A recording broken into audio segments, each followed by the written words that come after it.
Et si vous êtes nouveau sur la chaîne, n'oubliez pas de vous abonner et d'activer la notification pour ne rater aucune de nos prochaines vidéos. On commence. Il est tout à fait normal de se poser des questions, c'est même vivement conseillé pour comprendre mieux ce qui arrive autour de nous. Ces questions peuvent être sérieuses, étranges, parfois farfelues, mais elles ne sont jamais bêtes. Heureusement, il existe presque toujours une réponse pour chacune d'entre elles. Vous vous êtes déjà demandé ce qui se passe lorsqu'on traite des vaches la nuit au lieu du matin, ou quand on souffle une bulle de savon alors qu'il fait très froid dehors? Ou encore, savez-vous ce qui arriverait si un astéroïde tombait en plein océan? Eh bien, nous allons apporter une réponse à toutes ces questions et bien d'autres. Installez-vous donc confortablement et apprêtez-vous à faire de grandes découvertes aujourd'hui.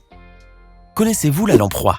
Il s'agit d'une très vieille espèce de poisson dont la chair délicate était très appréciée au Moyen-Âge. Dépourvu de branchies, ce long poisson filiforme possède plutôt 7 trous de chaque côté de la tête qui lui permettent de respirer. En revanche, bien qu'elle ne possède pas de mâchoire, la lamproie est surnommée le vampire des eaux. Et pour cause, cette créature se nourrit du sang d'autres poissons sur lesquels elle s'accroche grâce à sa bouche qui ressemble à une ventouse. Regardez bien cette bouche pourvue de toutes ces dents acérées à l'aspect effrayant. Ce sont des petites dents qui permettent à la lamproie de rester accrochée fermement au poisson dont elle veut aspirer le sang. Par ailleurs, sa langue râpeuse et couverte de cartilage l'aide à râper les écailles ou la peau pour pénétrer ensuite la chair. Mais savez-vous ce qui se passerait si une lamproie mordait la main de quelqu'un? Eh bien, cet homme en a fait l'expérience. La lamproie a vite fait de mordre sa main qu'il a eu du mal à libérer, tant sa force avec laquelle elle s'y accrochait était grande. Finalement, il a pu débarrasser sa main de cette ventouse buccale, sans être blessé par cette créature hors du commun. Le citron est un aliment connu pour ses vertus et ses bienfaits, mais ceux qui se passionnent pour le jardinage vous diront un autre de ses atouts miracles que vous ne connaissez sans doute pas. Eh bien, saviez-vous ce qui se passe si l'on verse du jus de citron sur la terre? Les plantes vont pousser plus rapidement. Eh oui, pour cela, il vous suffit de mélanger du jus de citron avec de la terre et le tour est joué.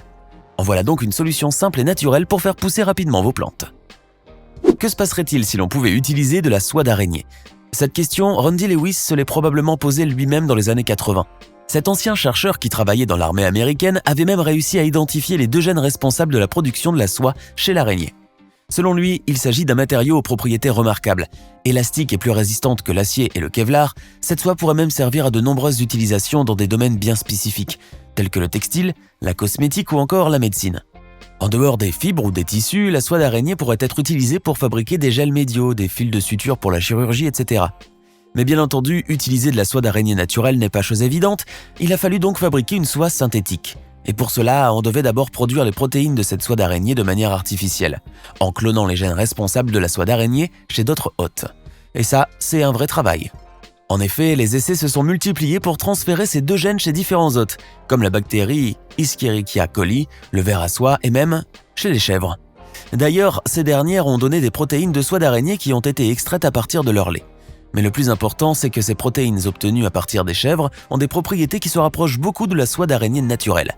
Intéressant. Et enfin, l'ultime étape consiste à transformer les protéines obtenues en fils de soie d'araignée synthétique. Et voilà. Alors si l'on parvient à produire de la soie d'araignée synthétique à l'échelle industrielle, d'après Randy Lewis, ce matériau aura un bel avenir devant lui. Nous savons tous que la vie des astronautes une fois qu'ils sont dans l'espace diffère de celle qu'ils mènent sur Terre. Cependant, bien qu'ils ne soient plus soumis à la gravité, ces personnes continuent de faire les mêmes gestes qu'ils font au quotidien, comme prendre une douche, manger, dormir ou encore se raser. Mais laver son linge dans l'espace, voilà une chose qui peut nous paraître insolite. Cependant, lorsqu'ils sont dans leur navette spatiale, les astronautes profitent de leurs conditions pour mener des expériences dont les résultats sont parfois totalement bizarres.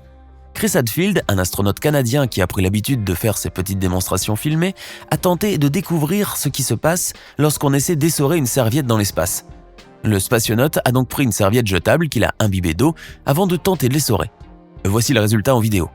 Comme vous pouvez le constater, l'eau ne s'écoule pas, mais forme plutôt une sorte de tube à queue autour de la serviette et des mains de Chris Hadfield. Ce dernier explique ce phénomène étrange par la tension superficielle de l'eau, laquelle est liée aux interactions moléculaires du liquide. Nous connaissons presque tous la fameuse réaction que peut provoquer le Coca-Cola si on le mélange à d'autres produits alimentaires, comme les dragées à la menthe, par exemple. Mais avez-vous déjà testé le mélange du Coca-Cola avec du lait? Eh bien, au cas où vous n'auriez jamais fait l'expérience, le fait de mélanger le Coca-Cola avec du lait provoque le caillement de ce dernier. Étant donné que le Coca-Cola comporte de l'acide phosphorique, cet acide va agir sur le lait qui va alors coaguler. Après 1 heure environ, nous obtiendrons donc une masse plus ou moins solide, ayant la couleur du café au lait.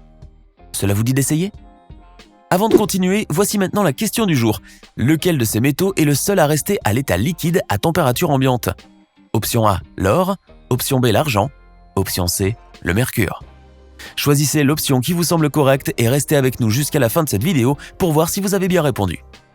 Qui d'entre nous ne s'est pas amusé à souffler des bulles de savon dans sa salle de bain ou à l'extérieur de la maison par exemple? Ces bulles magiques qui peuvent être grandes ou petites et qui s'envolent dans les airs finissent toujours par éclater au bout de quelques secondes seulement. Mais savez-vous ce qui se passe lorsqu'on souffle des bulles de savon quand il fait très froid et que les températures sont négatives par exemple? Eh bien, vous obtiendrez tout simplement des bulles de savon gelées. Non, elles ne sortiront pas directement gelées de votre bouche ou de votre paille, mais elles gèleront en formant des cristaux après quelques secondes ou même quelques minutes. Cela dépendra de la température qu'il fait dehors ainsi que la surface sur laquelle elles vont se former. Qu'elles soient complètement ou partiellement gelées, ces bulles auront une surface plus solide et plus trouble que celle que l'on s'amuse à souffler dans notre baignoire. De plus, elles tiendront assez longtemps dans l'air avant d'éclater. On vous laisse contempler, c'est vraiment magique. À votre avis, à quel moment de la journée doit-on traire les vaches? Certains diront l'aube, d'autres diront au milieu de la journée et pourquoi pas la nuit. D'après une étude scientifique, traire les vaches la nuit permettrait d'obtenir un lait différent de celui qui est collecté pendant la journée. Et pour cause, il aurait un effet sédatif, c'est-à-dire qu'il favoriserait le sommeil. En effet, selon les chercheurs sud-coréens qui ont mené cette étude, le lait des vaches qui sont traites la nuit serait riche en tryptophane, un acide aminé qui favorise le sommeil. Et surtout en mélatonine, une hormone qui aide à la régulation du sommeil. Ainsi, ce lait permettrait de lutter contre les troubles du sommeil, voilà qui pourrait aider les insomniaques dans l'avenir. Saviez-vous que parmi les animaux, il existe ceux qui sont capables de générer de l'électricité? C'est le cas de l'anguille électrique qui peut libérer une décharge à très haute tension. Même les pêcheurs sont généralement incapables d'en attraper une. D'abord parce qu'elle n'est pas facilement repérable, de plus parce qu'elle peut s'attaquer à l'homme parfois de manière fatale. Vous pouvez donc facilement imaginer ce qui peut arriver lorsqu'une anguille électrique s'attaque à une proie. D'après les études et les expériences qui ont été menées par certains biologistes américains, l'anguille électrique est capable d'électrocuter sa proie en libérant une décharge qui peut atteindre jusqu'à 600 volts. Par ailleurs, cette décharge devient encore plus forte lorsque l'anguille électrique saute et se retrouve hors de l'eau. Cela ne fait que provoquer une sorte de choc chez l'animal attaqué, mais cette décharge entraîne également une importante contraction involontaire de ses muscles. Par conséquent, la proie de l'anguille électrique se fige sur place. D'après l'explication scientifique apportée, cette immobilité musculaire est due au fait que l'anguille électrique stimule les neurones moteurs de sa proie à cause de la décharge qu'elle libère. Mieux vaut donc ne pas s'en approcher. Et enfin, voici la question que beaucoup d'entre nous se sont déjà posée au moins une fois peut-être, que se passerait-il si un astéroïde tombait en mer? En effet, la surface de la Terre est recouverte d'un peu plus de 70% d'eau, ce qui augmente cette probabilité. Mais revenons à notre question. Bien sûr, vous pouvez suggérer différentes hypothèses, bien que vous n'en soyez pas vraiment certain. Cependant, il existe bel et bien une réponse au cas où ce phénomène éventuel se produisait. L'explication a été fournie par des géophysiciens du laboratoire national de Los Alamos dans l'État du Nouveau-Mexique aux États-Unis. Cette équipe de scientifiques a mené son étude en se basant sur une simulation du choc. Selon cette étude, un astéroïde qui tombe au milieu d'un océan pourrait provoquer une vague, certes, mais surtout, il aurait un impact de plus grande ampleur, la création d'une énorme vapeur d'eau. Vous pourriez penser a priori que cela n'a pas vraiment de risque. De toute manière, cette vapeur ne pourra pas tout engloutir sur son passage comme le ferait une vague gigantesque. Mais détrompez-vous car cette énorme vapeur pourrait entraîner des changements climatiques très importants sur notre planète. S'il s'agit d'un grand astéroïde, cela pourrait avoir des conséquences majeures sur le climat, notamment avec la création d'un puissant gaz à effet de serre. D'ailleurs, l'étude menée par les scientifiques a démontré qu'un astéroïde très chaud de 250 mètres de diamètre, qui tombe au beau milieu de l'océan, est capable de provoquer la vaporisation de 250 millions de tonnes métriques d'eau. Vous imaginez cela? Vous venez de découvrir les réponses à 10 questions improbables. Dites-nous, vous êtes-vous déjà posé l'une de ces questions auparavant?